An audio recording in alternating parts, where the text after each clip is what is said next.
Hei dong in khua polal piang thanga lo ni a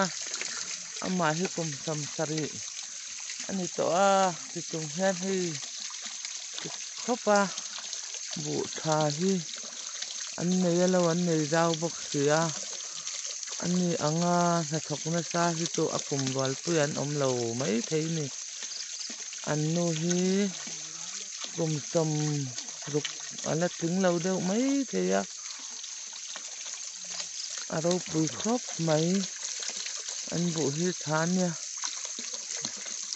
dong in khua hi selo kanom takin tong pui lon le pul len in kara omani a an bu tha khop mai hi kalak thei lo diam lama te po ala oma so lai tham pakhat lo lang so an ri pu madana lo ani a an bu hi sang le lu tu ka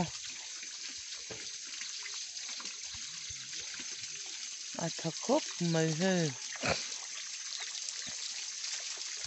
piang anga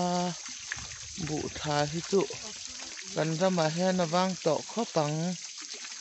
patia ka ngai to neu newa ui takani noi thang par noi thang mi zo pang par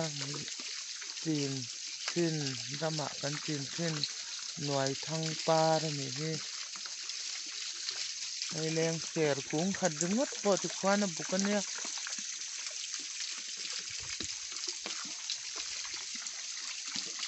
ai ek inania rama ek in nuam deuh mai siama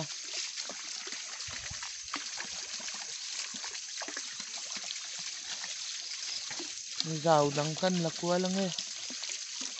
alang tam bak lawa selam hi ni maya aliam thau khi ni le a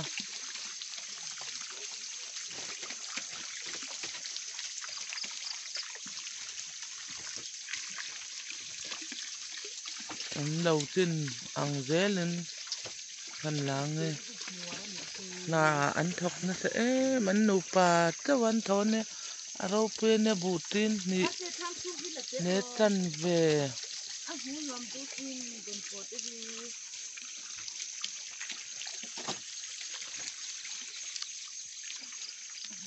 alang phato lawa zu zau tha khop mai mi thang lam te hi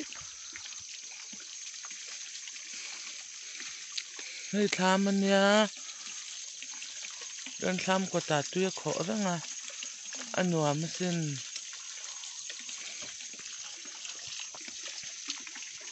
len ser kung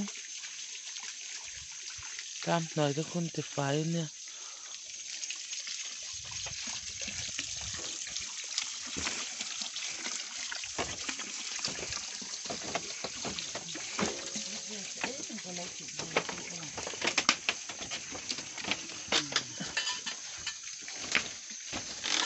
tham chung ha don fo te ma zil te oma tham thang lam hi kan lang alang bu sang lu tu ka alang zau tha thei lo alang toy tup mai a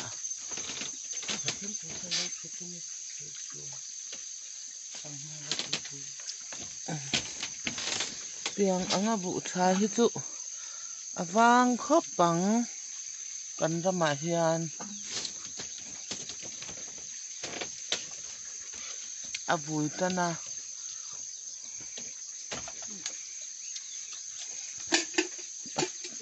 aro pui khop mai upa kum som sari to tina hetiang khopa na thok tok thei hi aro pui ni